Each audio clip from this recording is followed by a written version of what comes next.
বিশ্বনবীর এই বুকটা ছিল উঁচু, পেটটা ছিল চাপা, সিক্স প্যাক। কয় প্যাক? আপনাকে কয় প্যাক? আমার কয় প্যাক? আহা, বিশ্বনবীর সিক্স প্যাক।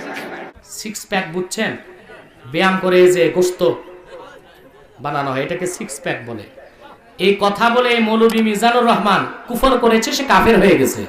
তাকে অবশ্যই প্রকাশ্যে তওবা করে মুসলমান হতে হবে, আল্লাহর কাছেও মাফ চাইতে হবে, জাতির কাছেও মাফ চাইতে হবে। কোত্থেকে সব বক্তা জন্ম নিচ্ছে বাংলাদেশে, আজহারি নামে, এই নামে, সেই নামে, কথা বলার কোনো লাগাম নাই। এমন কথা বলে যে আল্লাহর শানে বেয়াদবি, রাসূলুল্লাহর শানে বেয়াদবি। এই বক্তাকে অনতিবিলম্বে তওবা করতে হবে, নতুবা দাউদকান্দি ঢুকতে দিবেন না তাকে। এই বেয়াদবকে কেন সে রাসূলুল্লাহর শানে এরকম বেয়াদবি করেছে?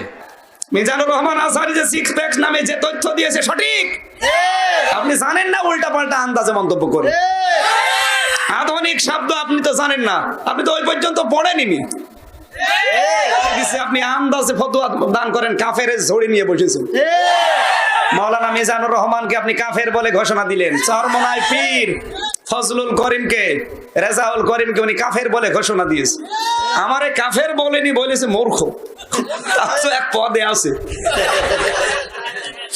কাফের জোরে, মনে হয় এভাবে ঝুলিয়ে রাখে, একটু অপছন্দ হলেই কাফের। আপনি যারা কাফের বলেন, ও যদি কাফের না হয় তাহলে আপনি কাফের হবেন, তারপরে আপনার মরণ হবে।